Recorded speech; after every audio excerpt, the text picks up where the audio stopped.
आज हम पढ़ेंगे परिमेय एवं अपरिमेय संख्याएं, जो आपकी पाठ्य पुस्तक का पाठ नंबर 2 है। तो अब हम देखेंगे कि परिमेय संख्याएं क्या होती हैं। मान लीजिए आपके पास दो पूर्णांक हैं p और q। q का मान यहाँ 0 नहीं है, तो p बटा q एक परिमेय संख्या है। ध्यान दीजिए, यहाँ p भी एक पूर्णांक है और q भी एक पूर्णांक है और q का मान कभी 0 नहीं हो सकता, तो p बटा q एक परिमेय संख्या है। अब आप इसके उदाहरण देखें। पहला उदाहरण देखें। मान लीजिए हमारे पास है 5/2, तो यहाँ पर p का मान है 5 और q का मान है 2। ध्यान दीजिए, q का मान कभी 0 नहीं होता। दूसरा उदाहरण आप देखें 7 को हम लिख सकते हैं 7/1। यहाँ पर भी p का मान है 7 और q का मान है 1। ध्यान दीजिए, यहाँ पर भी q का मान 0 नहीं है। अब हम देखेंगे कि अपरिमेय संख्याएं क्या होती हैं। अपरिमेय संख्याएं वो होती हैं जो परिमेय नहीं होती। वे उदाहरण के लिए आप देखें √2, √3 या पाई। ये सभी अपरिमेय संख्याएं हैं। अपरिमेय संख्याएं को हम p बटा q की फॉर्म में नहीं लिख सकते हैं। अब हम देखेंगे परिमेय संख्या के दशमलव स्वरूप। परिमेय संख्या का दशमलव स्वरूप दो तरीके से हो सकता है। पहला होता है शांत। शांत के लिए आप एक उदाहरण देखें 5/2। तो 5/2 को हम दशमलव स्वरूप में लिखें तो कैसे लिखेंगे? इसे हम भाग देंगे। अगर 5 को हम 2 से भाग दें तो 2, 4, 1। दशमलव को बाद हम 0 लगा सकते हैं, तो आएगा 5 और 10। आप देख सकते हैं कि यहाँ भाजन विधि पूरी तरीके से पूर्ण हो गई है। शेषफल 0 है, तो हम कह सकते हैं कि 5/2 परिमेय संख्या का दशमलव स्वरूप 2.5 है और ये शांत है। शांत का मतलब होता है जो कभी ख़त्म हो जाए, अर्थात 2.5। 5 के बाद इसमें कोई अशून्य अंक नहीं है, तो हम बोल सकते हैं कि 2.5 एक शांत दशमलव स्वरूप है। अब हम देखेंगे अशांत एवं अवृत्ति दशमलव स्वरूप। उदाहरण आप देखें 5/3। आप इसको भी भाग दें, 5 को भाग दें 3 से, तो आप देखेंगे 1 और 3। शेषफल आएगा 2। दशमलव लगाएं 0, 6, 18, फिर से 2, फिर से 0 लगाएं 18, 2, 6। तो आप यहाँ पर देख सकते हैं 5/3 होगा, इसका दशमलव स्वरूप होगा 1.666 और अनंत बार 6। तो हम उसको बोल सकते हैं कि जो 5/3 है उसका दशमलव स्वरूप असंत एवं अवृत्ति है। असंत का मतलब अभी तक आप समझ ही गए होंगे, जो कभी ख़त्म ना हो, यानी जैसे 1.666, इसमें 6 लगातार आता जा रहा है। और अवृत्ति का मतलब होता है जो अपने आप को दोहरा रहा है, जैसे 666। यहाँ पर 6 अपने आप को बार बार दोहरा रहा है, तो हम इसको कैसे रिप्रेजेंट करेंगे? 1.6666।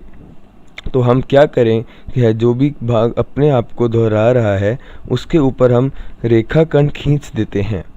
जैसे 1.6 और 6 के ऊपर हम रेखाखंड खींच देंगे। इस रेखाखंड का मतलब होता है जिस भी भाग के ऊपर हमने रेखाखंड खींचा है वो बार बार अपने आप को दोहरा रहा है। एक और उदाहरण देखें 0.676767 और अनंत बार 67। तो हम इसको लिख देते हैं 0.67 और 66 के ऊपर हम एक रेखाखंड खींच देते हैं। यहाँ पर भी रेखाखंड का वही मतलब हुआ कि 66 जो खंड है वो बार बार अपने आप को दोहरा रहा है। अब हम देखते हैं किसी भी शांत दशमलव स्वरूप को हम अशांत एवं अवृत्ति दशमलव स्वरूप में कैसे लिख सकते हैं। एक उदाहरण से हम इसको समझाने की कोशिश करेंगे। उदाहरण आप देखें 5.4। तो जैसे आप जानते हैं 5.4 बराबर होता है 5.40 के, और ये होता है 5.400 के। और हम अनंत 0 लगा लें, लेकिन 5.4 का मान 5.4000 0 के बराबर ही रहता है। तो हम ऐसा बोल सकते हैं कि 5.4 का मान 5.40 और 0 के ऊपर एक रेखाखंड, तो ये तो है शांत। 5.4 एक शांत दशमलव स्वरूप है और 5.40 और 0 के ऊपर एक रेखाखंड ये अशांत एवं अवृति है। तो हमने ये देखा कि हम शांत दशमलव स्वरूप को अशांत एवं अवृति दशमलव स्वरूप में बदल सकते हैं। अपरिमेय संख्या का दशमलव स्वरूप। अपरिमेय संख्या का जो दशमलव स्वरूप होता है वो ना तो शांत होता है और ना ही उसमें किसी भी भाग की या किसी भी अंक की अनावृत्ति होती है। उदाहरण देखिए आप, वर्गमूल 3। तो वर्गमूल 3 का जो मान होता है वो होता है 1.73205080 और ऐसा ये अनंत तक चलता रहता है। आप ध्यान दें कि इसमें ये कभी ख़त्म नहीं होगा, अर्थात मतलब ये चलता ही रहेगा अनंत तक, यानी इसमें अंक आते रहेंगे और कोई भी भाग, कोई भी अंक की आवृत्ति यहाँ नहीं हो रही है। मतलब कोई भी अंक और कोई भी भाग अपने आप को दोहरा नहीं रहा है। एक और एग्जाम्पल देखें, वर्गमूल 2। इसका मान होता है 1.41421356 और इससे आगे। इसमें भी आप देखें किसी भी भाग की आवृत्ति नहीं हो रही है और ये शांत भी नहीं है। एक और नंबर आप देखिए, पाई। पाई भी एक अपरिमेय संख्या होती है जिसका मान ये होता है, ध्यान दीजिए, ये मान सिर्फ 100 दशमलव संख्या तक बताया है। ये इसके आगे भी होता है, ये अनंत तक होता है और आप देख सकते हैं कि किसी भी भाग्य अंक की आवृत्ति नहीं हो रही है। अब हम देखेंगे वास्तविक संख्या क्या होती है। वास्तविक संख्या वे संख्या होती है जो या परिमेय हो या अपरिमेय। एक तरीके से हम बोल सकते हैं परिमेय संख्या का समूह और अपरिमेय संख्या के समूह को मिलाने पर जो समूह प्राप्त होता है वो वास्तविक संख्या का समूह होता है और उस समूह की हर एक संख्या को हम वास्तविक संख्या बोलते हैं। जैसे मान लीजिए कि जैसे ये आयात वास्तविक संख्या है तो इसमें बड़ा वाला आयात अपरिमेय संख्या है और छोटा वाला आयात परिमेय संख्या है।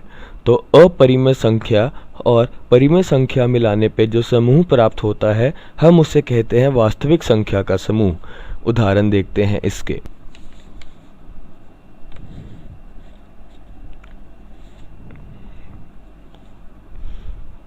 पाँच बटा 2, 2.3। 2.3 भी एक वास्तविक संख्या ही है क्योंकि 2.3 को p बटा q की तरह लिख सकते हैं और वो परिमेय संख्या हो जाएगी। तो ये परिमेय है, इसीलिए वास्तविक संख्या भी है। √2 अपरिमेय है और वास्तविक भी है।